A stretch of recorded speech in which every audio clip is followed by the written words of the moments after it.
My name is Daryn Wober. I'm the CEO and founder of Ventra Media Group based in Nigeria.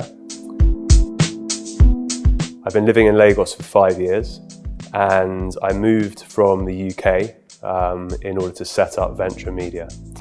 Ventra Media is a digital media business focused on providing brands and media owners with cutting-edge expertise to deliver and grow their businesses on digital platforms.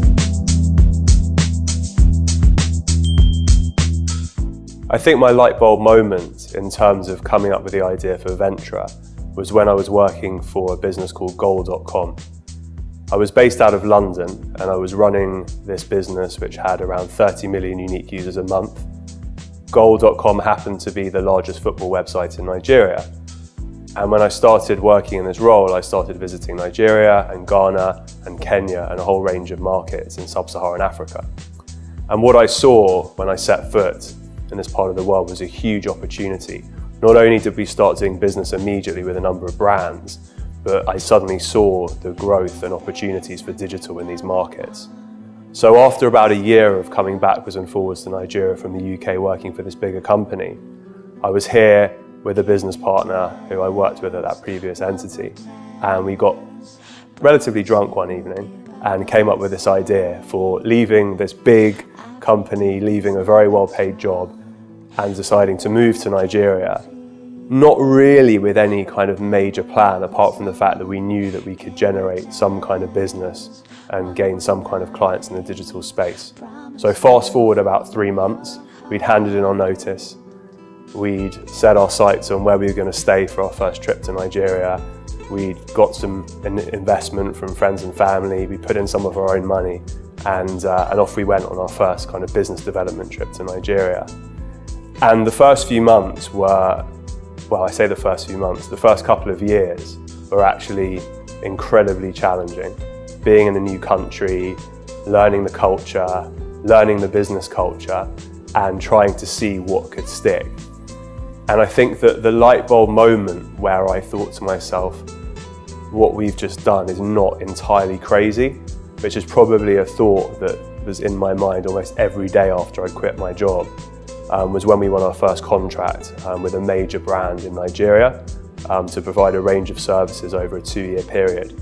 And once that contract was signed, and once we saw the first alert, as you say here, or the first funds arrive in the account, I think that was the first time that I thought, okay, we've actually got a serious business here.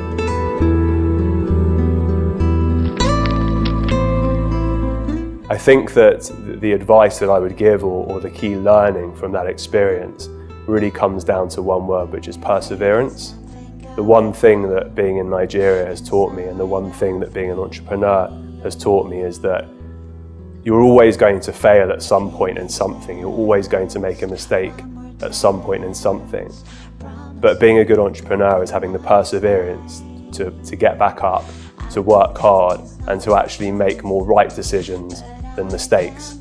And as long as your current account has got more correct decisions than mistakes, and you keep pushing to have those, correct decisions, the mistakes actually become core to your learnings. And then gradually over time, you can make less mistakes and you can spend your time making more of the right decisions. So I think that would be my kind of key learning for what we've done so far.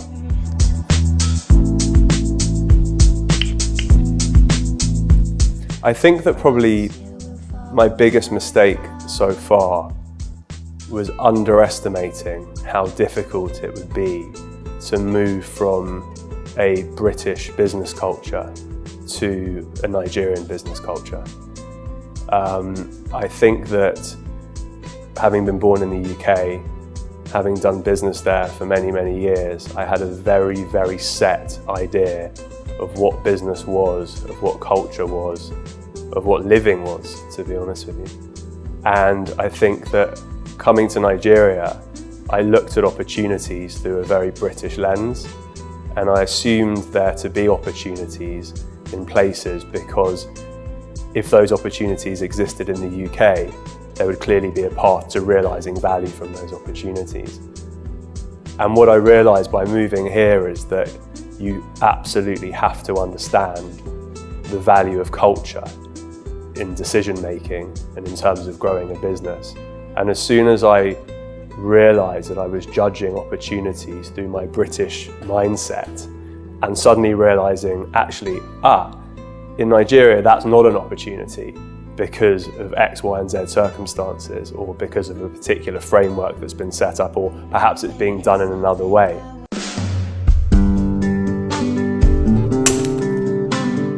The moment I would choose where I would describe it as a breaking boundary moment is probably something that to some people probably seems quite small and insignificant, but it still has an impact on me today, which is that when I moved to Nigeria, our office was based in our living room and the downstairs of my house for about a year and a half.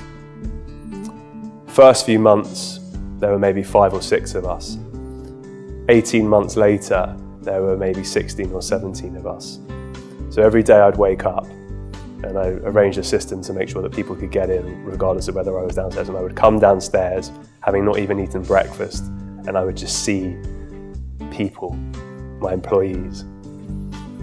And as the days wore on, and no disrespect to any of those employees who may or may not be watching this, it became incredibly challenging to live, to work, to eat, to sleep, to play, to party, whatever, in this one space. And then gradually towards the end of the 18 months, we managed to put ourselves in a position through the business that we've been generating to say, okay, right, now is the time that we need to move into an office. And of course, the other side to it was whenever you had a client meeting, you always had to go meet them, and your office was always, there was always something going in the office which was a reason why they couldn't come to your office. You know, it's at that point you're sort of trying to push the illusion of grandeur around your business. So bringing someone to your home and seeing people, you know, sitting in an armchair working on a laptop is probably not what they'd expect. So I think that the breaking boundary moment was when we signed the lease on a nice office that we had decorated and renovated and put our logos on the wall, and were able to move in.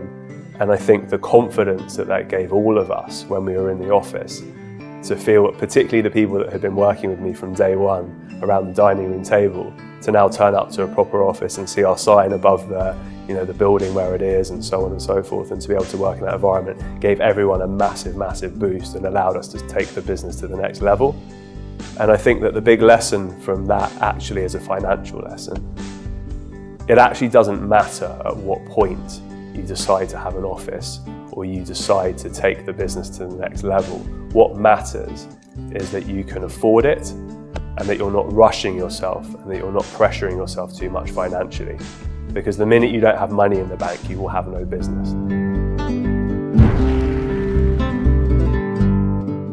I've never actually thought about what my mantra would be, but something's just popped into my head, which I feel probably describes it, which is don't give up and dig deep.